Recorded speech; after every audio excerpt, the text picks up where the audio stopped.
Assalamualaikum warahmatullahi wabarakatuh. Alhamdulillah wassalatu wassalamu ala Rasulillah wa ala alihi wa ashabihi wa mawalah. La haula wa la quwata illa billah. Asyhadu an la ilaha illallah wahdahu la syarikalah wa asyhadu anna Muhammadan abduhu wa rasuluhu alladzi la nabiyya wa la rasula ba'da. Laqad qala Allah ta'ala fi kitabihil karim ba'da a'udzu billahi minasy syaithanir rajim. Ya ayyuhalladzina amanu taqullaha haqqa tuqatih wa la tamutunna illa wa antum muslimun. Amma ba'd fa inna asdaqal hadithi kitabullah wa khairal hadi hadi Muhammadin sallallahu alaihi wasallam. Allahumma akhrijna min dhulumatil waham waftah lana abwabal ilm wa akrimna bi nuril faham wa sahhil akhlaqana bil hilm. Allahumma yassir wa la tu'assir fa inna taysira kulli asirin yasirun alaik. Bapak Ibu hadirin sidang jamaah salat subuh rahimani wa rahimakumullah. Alhamdulillah segala puji serta syukur selalu dan senantiasa kita panjatkan kehadirat Allah Subhanahu wa taala. Mudah-mudahan kita semua termasuk hamba-hamba yang selalu mendapatkan inayah, hidayah dan taufik dari Allah Subhanahu wa taala sehingga kita semua dilindungi, dijaga dan dijauhkan dari berbagai macam keburukan insyaallah. Salawat beriring salam tak lupa kita sampaikan kepada junjungan kita Nabi besar Muhammad sallallahu alaihi wasallam, kepada keluarga beliau, kepada para sahabat beliau dan juga kepada para pengikutnya, yang mudah-mudahan kita semua masuk ke dalam barisan pengikut Rasulullah sallallahu alaihi wasallam yang besok di yaumul qiyamah mudah-mudahan kita semua bisa mendapatkan syafaat dari beliau. Amin ya rabbal alamin. Di pertemuan sebelumnya kita sudah masuk ke muqaddimah dari surat Al-Falaq, tentang dia diturunkan bersamaan dengan surat An-Nas, terus juga momen-momen kapan dia disunahkan untuk dibaca. Setelah itu kandungan isi surat Al-Falaq secara keseluruhan. Kalau di surat An-Nas itu kita berlindung dengan 3 sifat Allah. Qul a'udzu birabbin nas, malikin nas, ilahin nas, min syarril waswasil khannas. Musuhnya 1, senjatanya 3, surat An-Nas. Tapi kalau di surat Al-Falaq kita berlindung dengan 1 saja sifat Allah. Qul a'udzu birabbil falaq, langsung min syarri ma khalaq, min syarri ma khalaq, wa min syarri ghasiqin idza waqa, wa min syarri nafasati fil 'uqad, wa min syarri hasidin idza hasad. Jadi musuhnya 4, senjatanya 1. Ya. Jadi kalau surat An-Nas senjatanya 3, musuhnya 1, di surat Al-Falaq kebalikannya. Senjatanya 1, musuhnya yang banyak sampai 4. Kata Abu Hayyan dalam Bahrul Muhit, pertama menunjukkan kemahakuasaan Allah. Sebanyak apapun persoalan dalam kehidupan kita, sebanyak apapun alang rintang musuh dalam kehidupan kita, cukup bergantung kepada Allah, selesai. Ya. Yang kedua, kenapa di surat An-Nas kita harus sampai 3 sifat Allah yang kita minta, sementara di surat Al-Falaq cuma 1? Kata Abu Hayyan, karena di surat An-Nas itu musuhnya bisa menyebabkan bahaya di akhirat. Sementara surat Al-Falaq itu bahayanya lebih ke masalah dunia.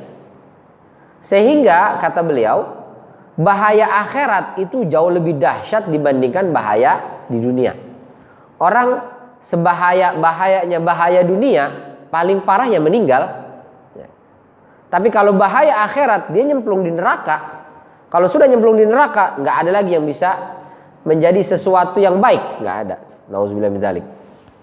Itu karenanya di surat An-Nas senjatanya lebih banyak dibandingkan di surat Al-Falaq. Taib, itu kemarin sudah kita bahas. Surat Al-Falaq ini, ya pertama kita berlindung kepada Al-Falaq. Kemarin kita jelaskan Al-Falaq berarti menunjukkan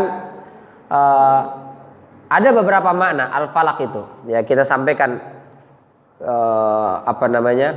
biji-bijian itu yang kalau keluar tunas dia terbelah, itu falaq namanya.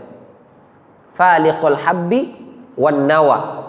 Faliqul habbi wan nawa. Allah lah yang membelah al-hab wan nawa. Ini nama biji. Jadi kalau al-hab itu biji yang bukan berupa dua keping, kayak beras, jagung, itu habbah namanya. Kalau nawa itu dia biji itu, tapi dia tersusun dari dua keping, kayak jengkol, pete, itu kan dua keping tuh. Nah, jadi baik yang seperti jengkol, pete, atau seperti beras itu, atau padi, itu dia kalau keluar tunas, biji itu akan terbelah. Nah, itu disebut dengan faliqul habbi wan nawa. Jadi al-falaq, Tuhan yang membelah. Apa yang dibelah? Ya makhluk semuanya, terutama tumbuh-tumbuhan. Bahkan tunas, kita sampaikan, tunas itu, daun itu kan lembut, lemah sekali. Tapi dia kalau sudah tumbuh, Pak, keluar, dia akan membelah apapun yang ada di atasnya yang menghalangi dia. Tanah yang padat itu, kalau dia disiram, kena air, lama-lama dia akan tumbuh tunas.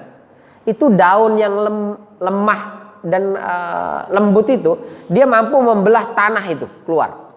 Jangankan tanah, aspal, ini jalan raya tuh, itu kalau kita lihat, lama-lama itu kalau nggak dibersihin, dia akan keluar dari dalam itu rerumputan. Jadi rumput yang lemah saja, itu bisa membelah pasir atau aspal. Mungkin ada yang pernah lihat di tebing jurang yang sangat terjal, terus tebing itu dari batu yang sangat keras, itu muncul keluar pohon di sana, tanaman di sana, bunga di sana. Apa bunga apa? Endelweiss atau bunga apa itu yang mahal sekali, yang itu kalau ada wanita-wanita dilamar menggunakan bunga itu, udah kelepek-kelepek dia katanya. Kenapa? Karena untuk mendapatkan itu mesti naik ke tebing jurang. Bisa tumbuh di situ. Bagaimana caranya itu? Biji-bijian itu bisa keluar membelah batu yang sangat luar biasa keras. Nah, bahkan mungkin kalau ada yang pernah lihat di gurun pasir itu kering kerontang, nggak ada tanah yang gembur, tidak ada air sama sekali, tapi di sana bisa tumbuh pohon, rindang sekali. Itulah Allah al-falaq, di antara makna al-falaq. Jadi al-falaq maknanya bisa tumbuh-tumbuhan, biji-bijian yang terbelah tadi, atau bisa maknanya semua makhluk. Karena semua makhluk itu diciptakan oleh Allah Subhanahu wa taala berasal dari pembelahan sel. Ya, kalau zaman modern sudah sampai ke pembelahan sel. Ya. Bahkan amuba saja itu dia bisa membelah diri kan untuk regenerasi. Manusia gitu juga, bertemunya sel ovum, sel sperma dengan sel ovum. Lalu nanti terjadi pembelahan sel jadi 2, jadi 4, 8 dan seterusnya.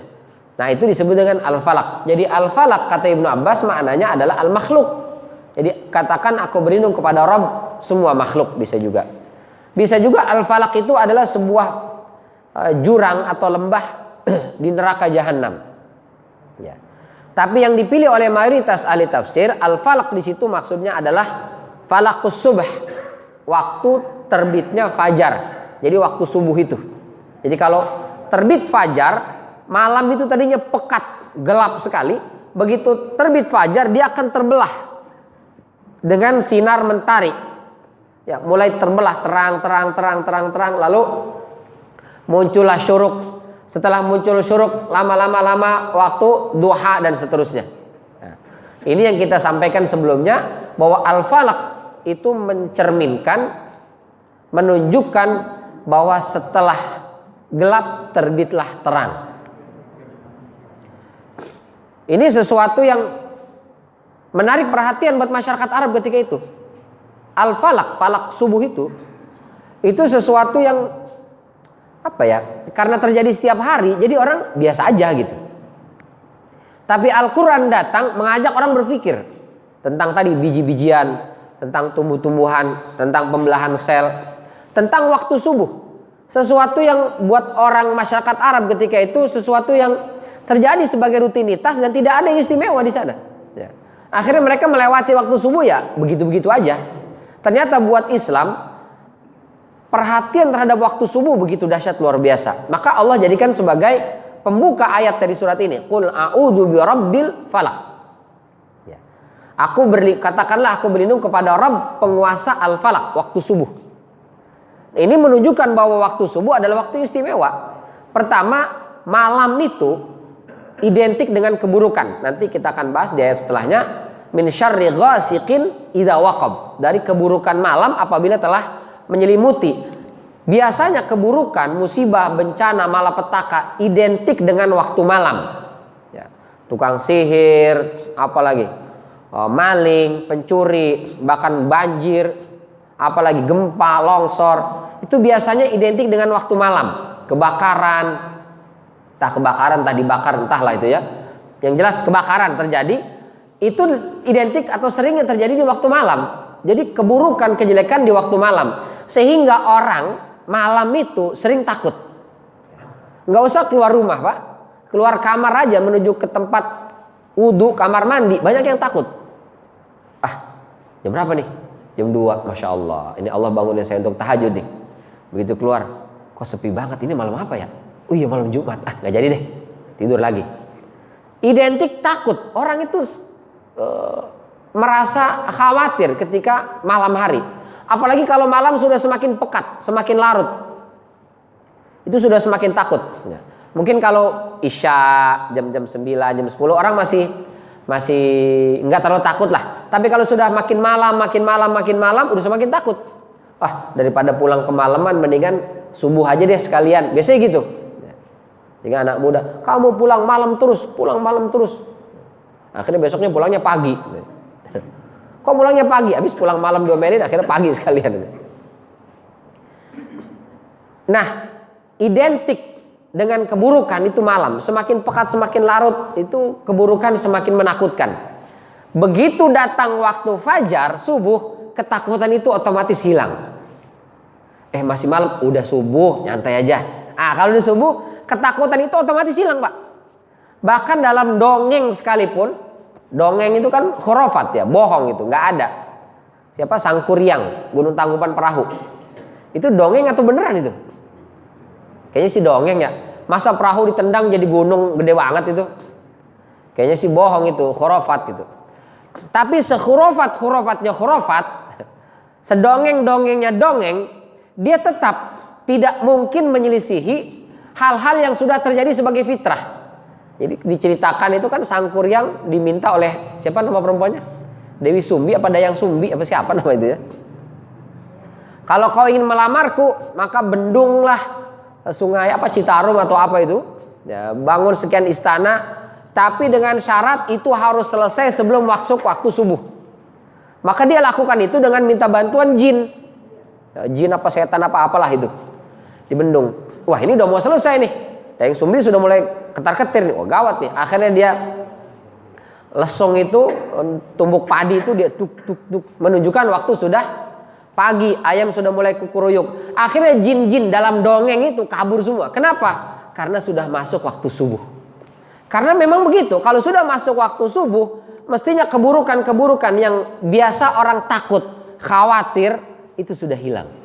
Itulah al-falaq. Jadi Allah ingin tegaskan, kita ini banyak masalah, banyak problematika dalam kehidupan kita yang membuat hidup ini sudah mati kutu, sudah mentok, sudah buntu, udah nggak tahu mesti ngapain, udah nggak ngerti lagi apa yang mesti dilakukan. Nggak usah khawatir dan nggak usah takut, ada Allah yang pasti akan datang membawa secercah harapan. Nabi Musa alaihissalam dikejar oleh tentara Fir'aun dengan jumlah yang sangat banyak, lari dia dari Mesir. Mesir dulu itu mengikuti sepanjang garis sungai Nil. Jadi dari Mesir sekarang tembus ke Sudan. Mesir dulu itu. Ibu kotanya itu istana Firaun itu di pinggir Mesir. Kalau sekarang kan di Kairo itu agak jauh dari pesisir sungai. Dulu di pinggir sungai. Maka lari dari tengah itu lari terus ke arah timur sampailah di tepi laut. Kata Bani Israel, ya Musa, percuma aja kita lari, kabur jauh-jauh dari Fir'aun sana, sampai di depan laut. Kita mau lari kemana Musa? Kalau terus lari ke sana, kita tenggelam di laut. Balik lagi, Fir'aun sudah di belakang. Inna lamudrakun, udah pasti kita ketangkep. Percuma Musa, sia-sia kita lari, udah mentok tuh. Kata Nabi Musa, kalla, enggak, kita tidak akan tertangkap. Mana mungkin, kita pasti ketangkep nih. Fir'aun di belakang nih, depan laut, kita nggak bisa ngapa-ngapain, nggak bisa lari kemana-mana lagi. Inna ma'ya rabbi sayahdin. Ada Allah bersamaku. Pasti Allah akan kasih tunjuk jalan. Gimana caranya? Ini nggak ada perahu Musa. Saya nggak tahu caranya gimana. Pokoknya Allah yang merintahkan kita lari dan Allah pasti yang merintahkan yang pasti akan memberikan jalan keluar buat kita. Oh, itu keyakinan udah dahsyat banget itu. Maka Allah Subhanahu wa taala perintahkan kepada Nabi Musa, idrib bi'asakal bahr, pukullah dengan tongkatmu itu lautan. Nabi Musa nggak nanya, nanti kalau saya pukul ya Allah apa yang terjadi? Kalau saya pukul nanti ya Allah, nanti perahu datang. Kalau saya pukul nanti ya Allah, laut ini kering atau bagaimana? Nggak tahu Nabi Musa. Pokoknya perintah Allah sami'na wa ta'na, langsung dikerjakan, dipukul saja. Begitu dipukul terbelah lautan. Subhanallah. Nah, itu yang penting yakin dulu kita bahwa Rabbi ma'iya sayahdin atau ma'iya Rabbi sayahdin. Allah bersama saya. Pasti Allah akan tunjuki jalan.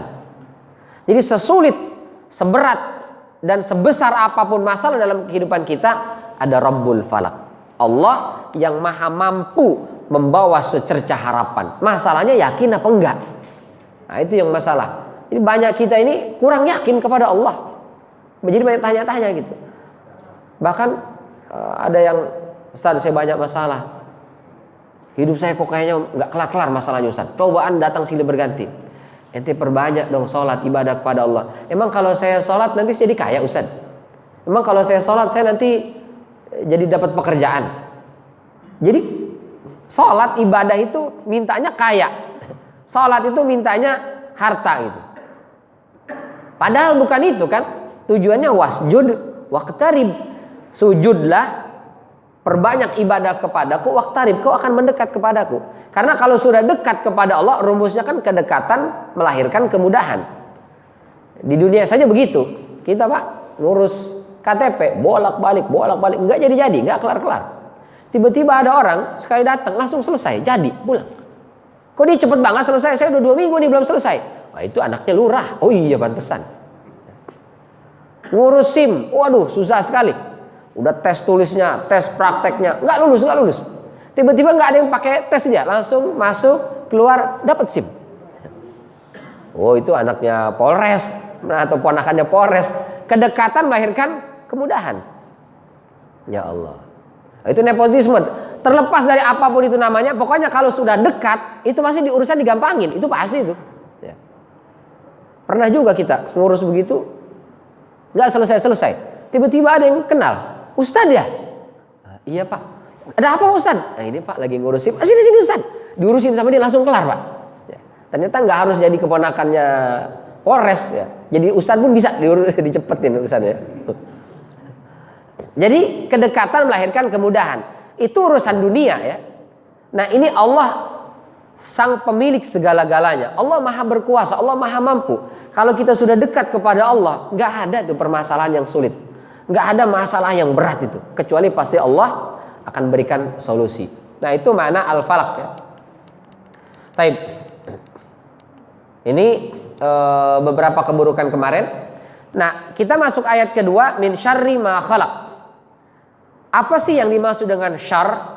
Kita kutipkan dari perkataannya Ibnu Qayyim al-Jauzi.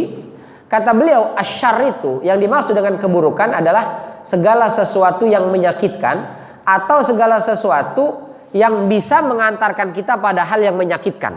Itu disebut syarr, buruk. Ya. Baik menyakitkan secara fisik atau menyakitkan perasaan, itu syarr. Ya. Itu makna secara umum.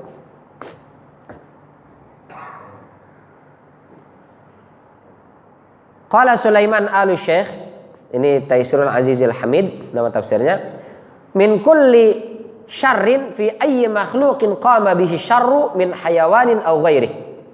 Jadi berlindung dari syarri ma khalaq, keburukan ma khalaq, apa yang dia ciptakan berarti makhluk.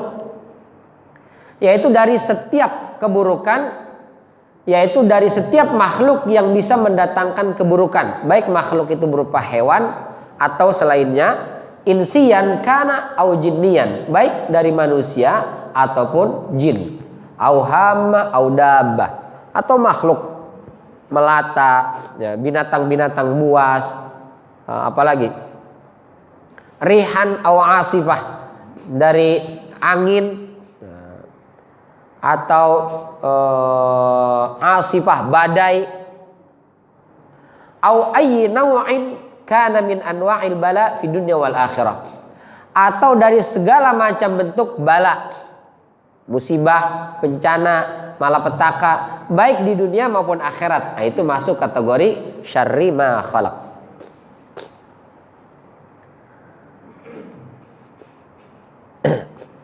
Apa makna min syarri ma khalaq itu? Apakah semua makhluk buruk? Enggak. Laisal muradu biha al-umumul itlaqi. Yang dimaksud dengan ayat ini bukan maknanya itu semua makhluk buruk. Bal al-muradu bihi at-taqyidil wasfi. Tapi yang dimaksud adalah muqayyad. Muqayyad itu berarti makhluk-makhluk tertentu. Kenapa? Karena ada makhluk itu yang baik. Enggak mungkin kita berlindung dari makhluk yang baik. Jadi wal makna, jadi maknanya min syarri ma khalaq, min syarri kulli makhluqin fihi syarr. Jadi maknanya aku berlindung dari keburukan setiap makhluk yang terdapat keburukan padanya. La min syarri kulli ma khalaqahu Allah taala. Bukan dari keburukan makhluknya Allah. Karena makhluknya Allah ada yang baik. Jadi kata Syekh Shalih Al-Utsaimin, dari ciptaan Allah ini ada makhluk Allah Subhanahu wa taala itu ada yang pasti baiknya. Apa itu? Surga, malaikat, para nabi, rasul, itu pasti baiknya, enggak ada buruknya. Enggak ada keburukan di surga. Enggak ada keburukan dari malaikat. Tidak ada keburukan dari rasul, dari nabi. Enggak mungkin kita berlindung kepada Allah dari surga, berlindung dari malaikat, berlindung dari nabi dan rasul. Enggak mungkin, mustahil. Justru kita memohon kepada Allah supaya dimasukkan ke surga, supaya didoakan oleh malaikat, dijaga oleh malaikat, supaya ketemu rasul, ketemu nabi, itu pasti. Yang kedua, ada makhluk yang pasti buruknya, seperti neraka dan iblis. Neraka dan iblis ini dua makhluk Allah yang pasti buruk. Neraka nggak ada sisi baiknya. Nggak apa-apa deh masuk neraka, ya mungkin ada sisi baiknya. Nggak ada sisi baiknya. Neraka itu yang paling ringan pun buruk. Maka jangan sampai kita masuk dalam neraka. Nauzubillah min dzalik. Anak-anak sekarang gitu ya, kita sering kali cerita, banyak sekali mereka mempermainkan neraka itu. Ente nanti kalau nggak ibadah masuk neraka, biarin. Kok biarin? Kayaknya saya lebih enak di neraka deh katanya. Loh kok begitu? Teman-teman saya juga semua di neraka. Jadi kalau saya masuk surga nggak ada yang saya kenal, nggak asik. Mendingan di neraka banyak yang saya kenal katanya. Nauzubillah min dzalik. Orang reunian aja kita lebaran reunian dengan alma mater misalnya kan, ngumpul semuanya itu. Kalau nggak ada yang dikenal, malas reunian, cepet-cepet pulang bawaannya. Tapi kalau di situ ada temen nongkrong dia, ada temen dulu dia mungkin kabur dari sekolah, mungkin ada temen dia ini dulu temen itu, asik jadinya. Jadi kalau nggak ada yang dikenal, nggak enak. Jadi kalau saya ke surga tapi nggak ada yang saya kenal, nggak asik di surga katanya. Nauzubillah min dzalik. Syekh Shalih Al-Utsaimin menegaskan tidak ada sisi baiknya neraka itu, semua buruk. Meskipun dia ada yang kenal di neraka itu, tapi karena dia kenal dengan salah satu yang ada di neraka, justru dia akan mengumpat. Ya Allah nih gara-gara dia nih si A memang yang ngajak saya waktu itu. Saya padahal udah ke masjid, emang dia dibelokin. Ya Allah, kedangdutan, nggak jadi saya ke masjidnya. Emang gara-gara dia nih. Ya Allah ini nih gara-gara dia nih. Dia tuh pemimpin. Dia tuh yang ngajarin. Dia tuh yang ngajak. Saya jadi ikut dia ya Allah. Kalau bukan gara-gara dia saya nggak bakal masuk neraka. Rabbana atihim di'faini minal azab wal anhum la'nan kabira. Kasih dia 2 kali lipat siksanya ya Allah. Saya udah kesel banget nih gara-gara dia nih. Jadi kenal pun di surga, di neraka itu saling mengumpat, saling maki-maki, saling doain, saling minta dikasih siksa yang buruk. Nauzubillah min dzalik. Iblis juga begitu. Iblis sudah pasti buruk, nggak ada sisi baiknya. Ada ajaran satanisme. Itu mereka-mereka yang mencoba ambil sudut pandang berbeda tentang setan. Jadi menurut mereka setan adalah makhluk yang terzolimi. Kenapa? Karena iblis atau setan itu diciptakan oleh Allah Subhanahu wa taala sebelumnya adalah sebagai hamba yang taat kepada Allah, ribuan tahun taat kepada Allah. Lalu Allah ciptakanlah Nabi Adam alaihissalam. Setelah selesai Allah menciptakan Nabi Adam, Allah suruh malaikat untuk sujud kepada Adam. Satu-satunya yang tidak mau sujud kepada Adam, iblis. Lalu tiba-tiba iblis dilaknat, diusir dari surga, dilaknat jadi penghuni abadi neraka.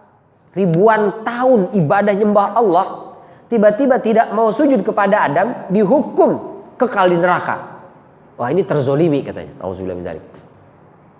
Ngeri itu kalau sudah begitu pendapatnya. Padahal iblis benar. Iblis itu betul. Yang salah itu adalah malaikat katanya. Kenapa? Ini Allah tuh nyuruh sujud, ngetes. Ya. Ini mau nggak sujud kepada selain Allah? Ternyata malaikat sujud kepada Nabi Adam. Iblis dia nggak mau sujud kepada Adam. Kenapa? Adam makhluk. Dia cuma mau sujud kepada Allah Subhanahu Wa Taala. Berarti yang benar mana nih? Iblis. Malaikat yang salah. Kok kenapa iblis yang dilaknat? Kenapa iblis yang diusir dari surga? Malaikat mestinya. Itu katanya Pak. Logika begini Pak, bahaya tuh. Kata anak-anak muda yang gak ngaji, iya juga ya. Kan yang bodoh malaikat katanya. Nauzubillah min dzalik. Bilang bodoh katanya Pak. Bodoh malaikat. Kok mau-maunya nyembah makhluk, bukan nyembah Allah. Iblis ini bener, dia pinter nih. Mestinya jangan mau nyembah makhluk, nyembahnya Allah Subhanahu Wa Taala. Wah, ngeri kalau sudah begitu. Nauzubillah min dzalik. Padahal kata para ulama, sujud di situ maksudnya bukan sujud ibadah, bukan nyembah, tapi sujud ihtiram. Sehingga ada sebagian ahli tafsir menafsirkan sujud di situ al-inhina, merunduk. Ya mungkin bisa begini. Kalau di kalangan militer kan hormat itu apa? Tembakan salto, ada yang lepas topi begini, ada macam-macam lah bentuk penghormatannya itu. Jadi bukan nyembah begini sujud, bukan. Nah ini banyak yang sesat. Jadi mereka menganggap iblis baik. Nah, padahal iblis itu sudah pasti buruknya. Nah yang ketiga, ada sisi baik, ada sisi buruk. Seperti apa? Manusia, jin, hewan, dan yang lainnya. Ini ada sisi baiknya, tapi juga ada sisi buruknya. Apakah semua manusia buruk? Enggak, ada juga yang baik. Apakah semua manusia baik? Enggak, ada juga yang buruk. Kadang-kadang perempuan ngomong, emang semua laki-laki jahat. Nah bener gak tuh? Nggak semua. Ya, kebetulan yang dia temui laki-lakinya jahat. Atau boleh jadi jahatnya cuma sekali aja. Nah, karena Rasul katakan, wa in ahsanta ilaiha dahran, thumma asa'ta yauman, sataqulu laka lam tuhsin laha walau marrah. Boleh jadi ada perempuan ya, setahun kita baik Pak, setahun baik terus, nggak pernah sekalipun salah, setahun Pak. 365 hari baik terus. Ke hari 366 hari, di hari ke 366 berbuat keburukan. Ini perempuan akan mengatakan, emang kamu nggak pernah punya niat berbuat baik buat aku. 365 hari kita berbuat baik, pas ke 366-nya kita melakukan kesalahan, dia akan mengatakan, kamu tak pernah punya niat berbuat baik kepadaku. Setahun terhapus dengan sehari. Tapi bukan ibu-ibu yang di sini, itu ibu-ibu di sono. Jadi manusia itu ada sisi baik, ada sisi buruknya. Jin juga ada yang baik. Wa anna minnal muslimun wa minnal qasitun. Ada yang baik, ada yang muslim, ada juga yang tidak. Pasti baiknya tadi surga, malaikat, nabi, para rasul dalam surat Maryam 61 sampai 63. Ini pasti baik semuanya. Pasti buruknya seperti neraka dan iblis tadi ya, setan itu pasti buruk. Di antaranya surat An-Nisa ayat 56. Nah, ini bisa baik dan bisa buruk. Seperti apa? Manusia, jin, dan hewan. Abu Daud ya, saya kutipkan dari riwayat Abu Daud, memang hadisnya dhaif. Sakata anhu. Tidak berkomentar terhadap status hadisnya.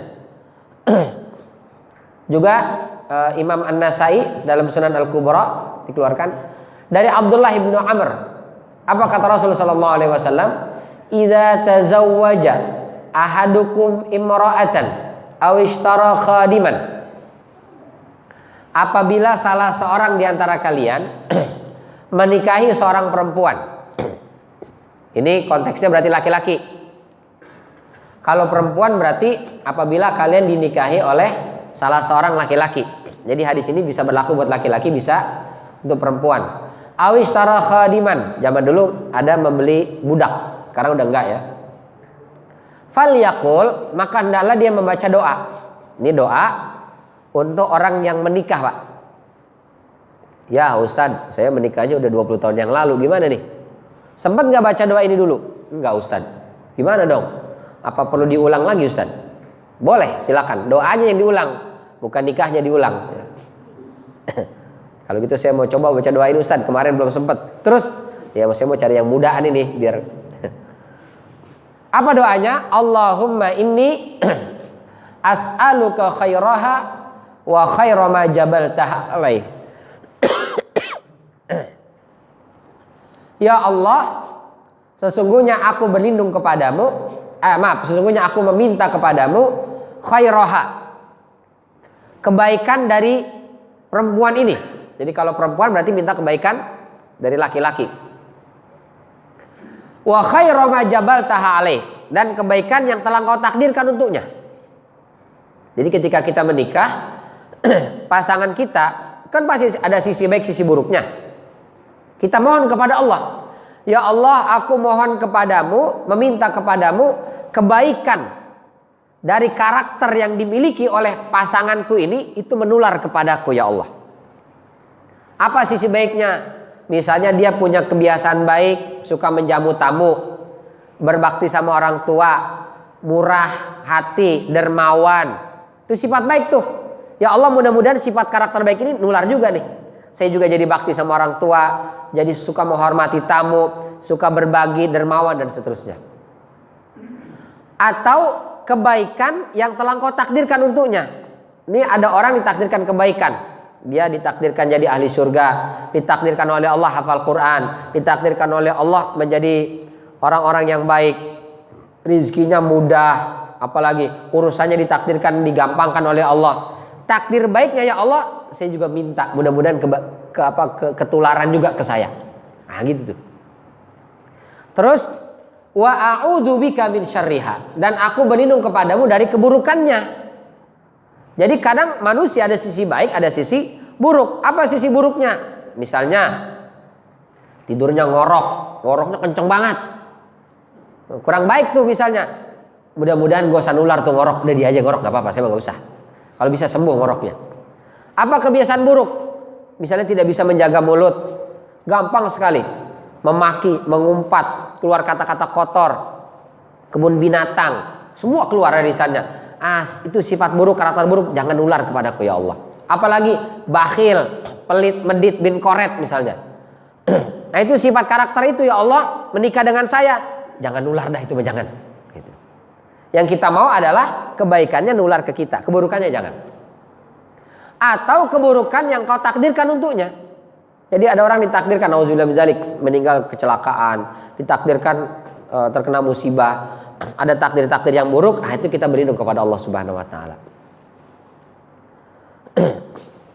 Bahkan kalau wa idzashtara ba'iran, apabila membeli ba'ir itu berarti kendaraan lah kalau bahasa kita sekarang.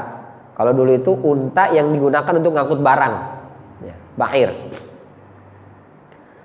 Kalau sekarang berarti bisa beli motor, bisa beli mobil, sama tuh doanya itu juga. Falyakhud bi dzirwati sanamihi, dipegang punuknya itu kalau unta itu dipegang punuk punuk unta itu sambil membaca doa ini. Allahumma inni as'aluka khairaha wa khaira ma jabaltaha alaih wa a'udzubika min syarriha wa syarri ma jabaltaha alaih. Nah itu doanya. Sekarang beli mobil baca doa gitu juga. Kita pegang tuh setirnya boleh atau atasnya, itu kita baca doa. Allahumma inni as'aluka khairaha, ya Allah aku mohon kepadamu kebaikan dari mobil ini. Wa khaira ma jabaltaha alaih, kebaikan dari yang kau takdirkan atas mobil ini. Itu. Ke pasangan kita gitu juga. Ya Ustadz lupa, nggak tahu saya Ustadz. Baru sekarang saya dikasih tahu. Jadi gimana? Ya sama kayak makan. Kita makan Udah mau habis tuh baru ingat, ya Allah lupa baca bismillah. Apa yang kita lakukan? Ya baca aja bismillah. Bismillahi awaluhu wa akhiruhu. Nikah Ustaz, aduh udah anak-anak udah pada gede, udah pada punya anak lagi, udah pada punya cucu, udah mau di akhir-akhir hayat ini Ustaz. Belum baca doa ini, tetap baca doa ini. Mah, sini sebentar mah. Ada apa-apa? Kata Pak Ustaz, mesti ada doa yang dibaca mah. Kita nikah 40 tahun yang lalu belum sempat baca. Sekarang kita baca yuk. Ya udah baca enggak apa-apa. Ya. Allahumma inni as'aluka khairaha wa khaira ma jabaltaha alaih. Ya Allah, aku memohon kepadamu kebaikan dari karakter istriku, mudah-mudahan menular kepadaku. Nanti istri bilang gitu juga. Ya Allah, aku mohon kepadamu kebaikan-kebaikan karakter sifat suamiku, mudah-mudahan menular kepadaku. Ya Allah, aku berlindung dari keburukan-keburukan karakter dan sifat dari istriku, jangan ada yang nular. Keburukan yang mana maksudnya Pak? Nggak usah diperjelas. Ya. Pokoknya keburukannya aja. Kalau Bapak perjelas nanti berantem ujung-ujungnya. Keburukan itu, kamu suka cemberut, gampang cemburuan, itu ini, berantem. Nggak jadi baca doanya kita ya. Bukan dapat keberkahan, malah dapat berantem, cekcok.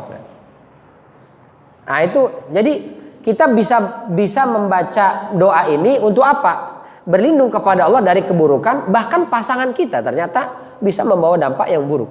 Ya. Ada orang nggak ke masjid gara-gara pasangannya Pak. Kok sekarang jarang ke masjid sejak menikah lagi misalnya. Dulu sebelum menikah dengan yang itu rajin sekali di masjid. Sekarang sudah nikah lagi malah nggak ke masjid. Iya deh, aduh saya gimana ya. Wah, ini berarti buruk tuh. Minimal menghalangi dia ke masjid. Biasanya dia dermawan, infak, sedekahnya luar biasa. Begitu menikah misalnya jadi bakhil. Nah itu bisa jadi gara-gara pasangan kita nggak tahu.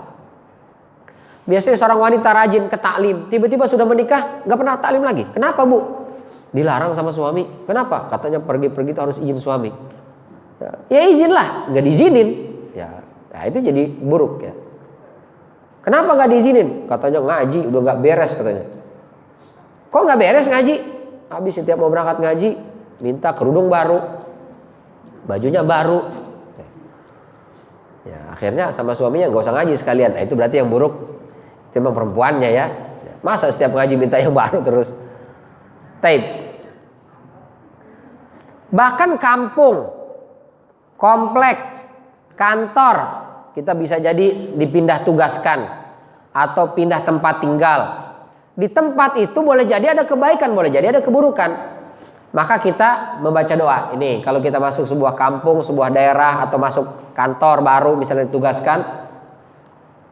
Riwayat Imam Al-Hakim dari Suhaib Ar-Rumi bahwasanya Nabi Shallallahu alaihi wasallam la yara qaryatan yuridu dukhulaha.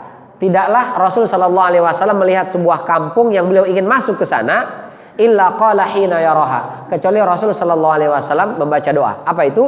Allahumma rabbas samawati sab' wa ma adlalna wa rabbal ardina sab' wa ma aqlalna wa rabbas syayatin wa ma adlalna wa rabbar riyah wa ma dharaina inna nas'aluka khaira hadhil qaryah. Inna nas'aluka khaira hadhil qaryah. Ya Allah, sesungguhnya kami memohon kepadamu kebaikan kampung ini. Wa khaira ahliha, kebaikan penghuni kampung ini. Boleh jadi Pak, misalnya kita ditugaskan ke sebuah kantor, jadi kepala bagian di sana atau jadi apalah supervisor atau apalah ditugaskan di sana. Belum tentu semua orang yang ada di sana suka dengan kedatangan kita. Boleh jadi 1-2 orang suka, tapi ada 1-2 orang yang tidak suka dengan kedatangan kita. Maka kita mohon kepada Allah, jangan sampai 1-2 orang yang tidak suka keberadaan kita itu yang menyebabkan masalah. Auzubillah. Kawan saya pertama kali ditugaskan di sebuah daerah dari dia kerja di pusat di Jakarta, itu ditugaskan di daerah. Itu di awal-awal datang ke sana, dia buka laci, ada kertas di sana, tulisan berbahasa Arab yang jangankan orang yang nggak pernah sekolah di pesantren, kami yang 7 tahun di Timur Tengah aja nggak ngerti itu bahasa Arab apaan. Tulisannya hurufnya Arab, tapi nggak membentuk kalimat yang kita mengerti. Wah nggak paham. Itu adalah rajah, apa istilah rajah ya? Sihir maksudnya, untuk mencelakakan kawan saya itu. Nanti di bawah kesetnya itu depan pintu, buka ini, itu ada kayak jimat-jimat begitu. Pokoknya ini dicelakakan, begitu terus. Maka dia membaca doa ini. Alhamdulillah Allah jaga, Allah lindungi. Kita masuk sebuah kampung, punya rumah baru, mungkin kampungnya bagus, kompleknya masya Allah indah, tapi kita nggak tahu, boleh jadi ada tetangga yang julid, ada tetangga yang hasad, apapun yang kita beli dia yang sakit hati. Kita beli mobil baru, dia yang nggak bisa tidur. Kita renovasi rumah, dia yang gak enak makan. Kita punya cucu baru, dia yang kelimpungan. Jadi ada yang begitu tuh. Nah ini nauzubillah min dzalik, potensi bahaya. Karena boleh jadi orang-orang yang seperti ini, nanti kita bahas di syariah hasad tidak hasad, dia ngelihat sesuatu yang kita miliki dengan tatapan mata hasad, itu bisa menyebabkan penyakit ain. Lihat kendaraan kita yang baru, dia ngelihat mobil baru nih, tapi hatinya hasad, paling boleh korupsi, kalau nggak nipu, kalau nggak hasil apa ini. Hatinya begitu. Itu kalau kita tidak protek dengan perlindungan Allah Subhanahu wa taala, mobil ini bisa menjadi penyebab terjadinya kecelakaan. Mobilnya bisa rusak dan seterusnya. Anak cucu kita itu bisa jadi sakit dari tatapan mata doang tuh. Itu yang disebut dengan penyakit ain. Maka kata Rasulullah, innalil aini hak. Penyakit ain itu hak, benar ada. Dia orang lihat, kalau hatinya hasad, yang dilihat bisa jadi mendatangkan mudarat bahaya. Maka kita protek, kita lindungi dengan doa-doa, ya memohon kepada Allah Subhanahu wa taala. Taib. Sampai di sini, ya begitu pula dengan angin, apa segala macam lah. Makhluk Allah Subhanahu wa taala, kita memohon perlindungan kepada Allah karena bisa jadi dia mendatangkan keburukan. Wallahu taala a'lam bissawab. Barangkali ada yang ingin ditanyakan, ditambahkan atau diluruskan, falyatafaddal masykuran.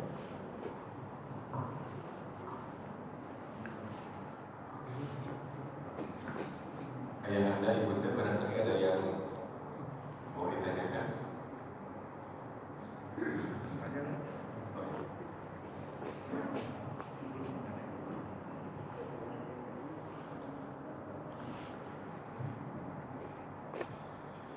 Assalamualaikum warahmatullahi wabarakatuh. Waalaikumsalam warahmatullahi wabarakatuh. Jika berarti ada satu pertanyaannya, makhluk di sini berarti bukan makhluk bernyawa atau hanya makhluk bernyawa? Ya. Jadi makhluk di sini, ma khalaq adalah semua yang Allah Subhanahu wa taala ciptakan. Maka di sana masuk semua hal, termasuk malaikat, termasuk jin, termasuk manusia, hewan, tumbuhan, bebatuan, apalagi angin, cuaca, udara, itu masuk kategori makhluk. Ya. Dan itu tadi Syekh Shalih Al-Utsaimin mengklasifikasikan ada makhluk yang pasti baiknya, itu tidak mungkin kita berlindung kepada Allah dari itu, seperti surga, para nabi, rasul, terus malaikat, tidak mungkin kita berlindung dari itu semua karena dia pasti baik, justru kita ingin. Dan ada yang pasti buruk seperti neraka dan juga iblis, itu pasti buruk, gak ada sisi baiknya. Sementara sisanya manusia, jin, hewan, tumbuhan, bebatuan, tanah, air, udara, angin, tempat tinggal, kendaraan, itu adalah makhluk-makhluk Allah yang bisa ada sisi baik, bisa ada sisi buruk. Nah, kita berlindung kepada Allah dari sisi buruknya. Kita memohon kepada Allah dari sisi yang baiknya. Itu barangkali Pak. Allah taala a'lam bissawab.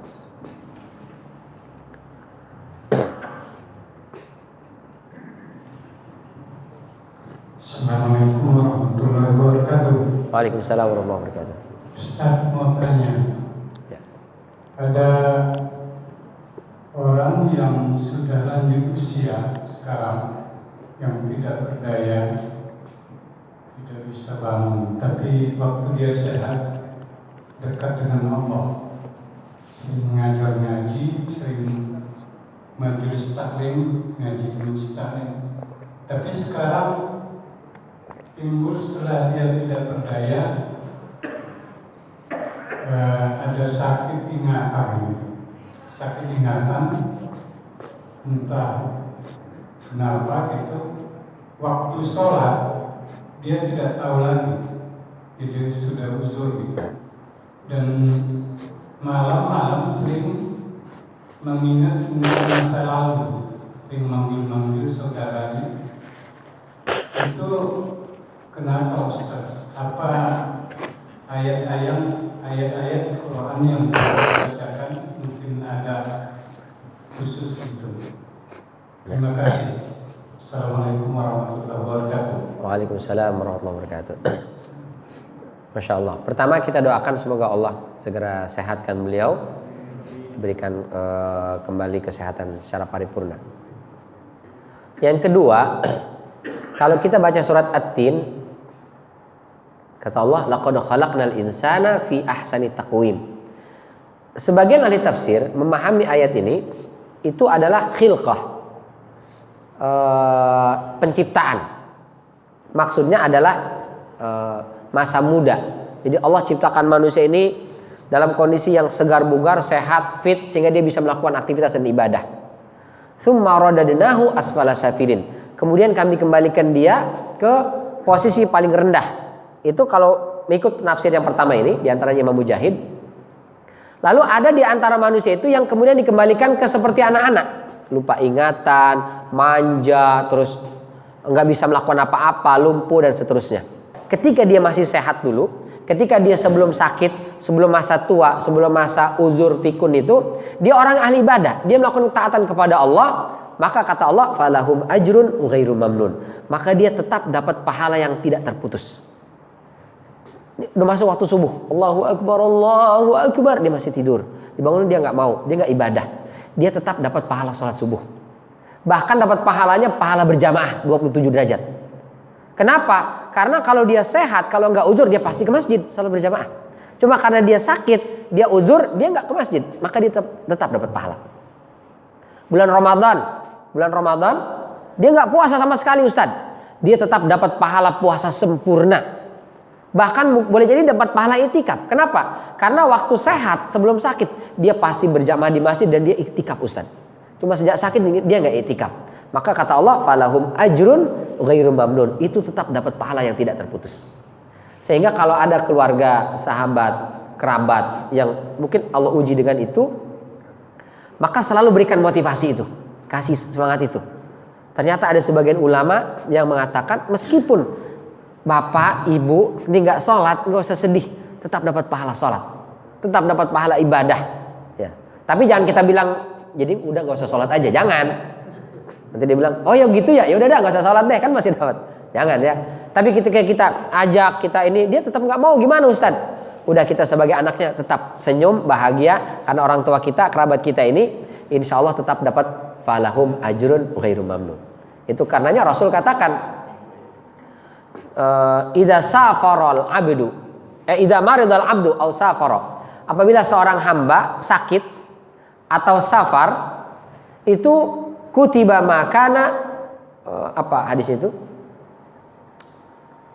Muqiman sahihan au kama qala. Maka dia dicatatkan pahala ibadahnya sama seperti orang yang mukim yang sehat.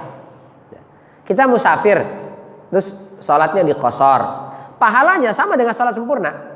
Kita nggak puasa, tetap dicatat puasa, pahalanya dapat gitu. Atau sedang sakit sama gitu juga. Itu hadisnya sahih riwayat Imam Bukhari. Jadi kutiba lahu ajru man kana muqiman sahihan. Jadi dapat pahalanya sama dengan orang yang itu. Itu yang kedua, Pak. Yang ketiga, apa doa yang kita bisa baca? Yang pertama, boleh kita ruqyah. Ruqyah itu kita baca ke surat Al-Fatihah. 5 ayat pertama Al-Baqarah, terus ke ayat kursi, terus 3 akhir ayat Al-Baqarah. Ustaz, kepanjangan dari saya nggak hafal, langsung aja ayat kursi, nggak apa-apa. Al-Fatihah, ayat kursi. Setelah itu Al-Ikhlas, Al-Falaq, An-Nas. Kita bacakan setiap kali sebelum beliau tidur, kita baca, kita usap. Itu yang dilakukan Rasulullah kepada seluruh keluarganya, kata Aisyah. Bahkan ketika Rasul sedang sakit, ibunda Aisyah yang membacakan itu, tapi menggunakan tangan Rasulullah, setelah itu diusap ke bagian depan, dari kepala ke bagian depan. Itu kita lakukan ya. Kalau mau diminumnya itu kita baca, boleh, tidak masalah. Jadi itu diantara zikir-zikir yang kita baca. Boleh ditambah misalnya dengan a'udzu bikalimatillahi tammati min syarri ma khalaq, dengan bismillahilladzi la yadurru ma'asmihi syai'un fil ardi wala fis sama wa huwas samiul alim. Ditambah 2 itu boleh. Kalau enggak hafal ya cukup tadi aja, Al-Fatihah, ayat kursi, Al-Ikhlas, Al-Falaq, An-Nas. Itu boleh kita baca. Itu ya, Pak? Ya. Tadi yang selama uzur yang lupa ingatan, itu ibadahnya gimana tadi? Maaf.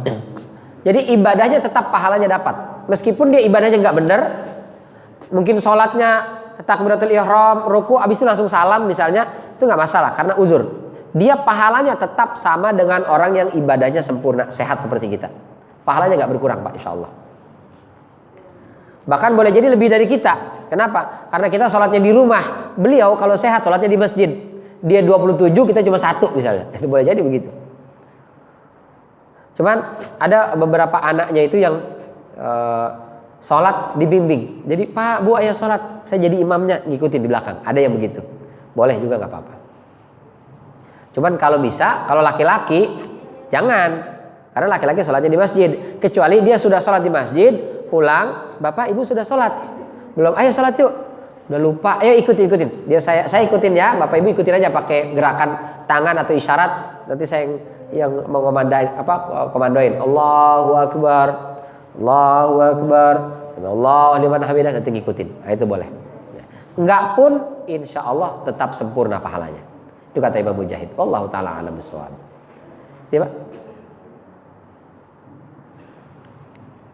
Assalamualaikum warahmatullahi wabarakatuh. Waalaikumsalam warahmatullahi wabarakatuh. Kalau kita melihat dari ayat-ayat An-Nas yaitu bahwa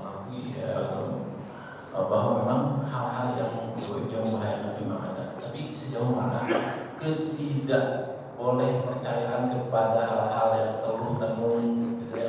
Dan sebenarnya kan ada itu kenyataannya gitu. Tapi ada juga orang jangan percaya kita. Jadi sejauh mana tidak boleh percayaan kita kepada hal-hal yang tenung-teluh atau dukun gitu ya. Berarti bisa dilihat dari ayat Al-Quran kan memang diakui bahwa kita. Ya. Ya, Masya Allah, luar biasa, betul. Jadi makhluk ini mendatangkan bahaya dan madarat. Kita harus percaya itu memang bisa mendatangkan bahaya. Gak usah jauh-jauh. Pasangan kita aja kadang-kadang membahayakan juga Pak. Bikin orang jadi korupsi gara-gara pasangan, kadang ada juga gitu. Pak, lihat tetangga kita udah beli mobil. Ya Alhamdulillah. Kok Alhamdulillah doang? Mobil kita udah tua banget ini, kapan gantinya?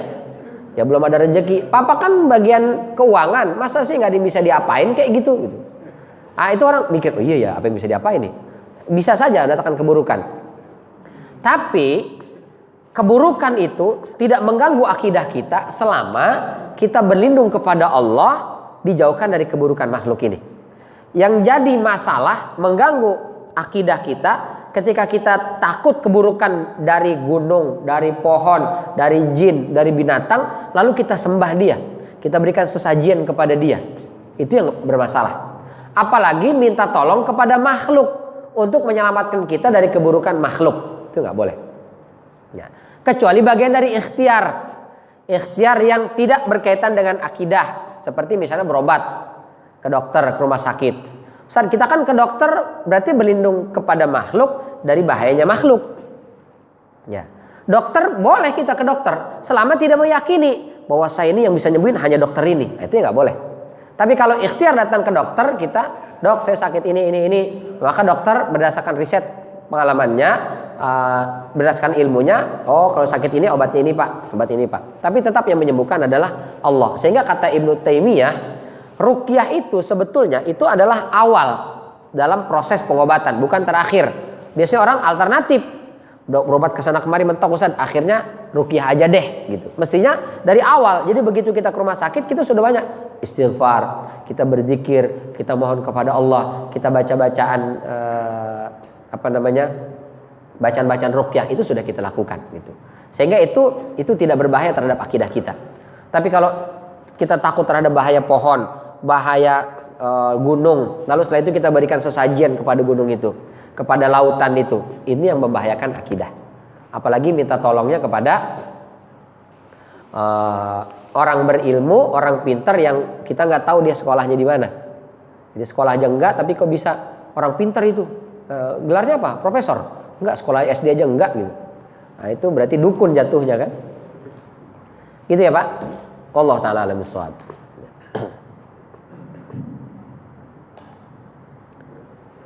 Cukup barangkali? Ya. Mudah-mudahan bermanfaat.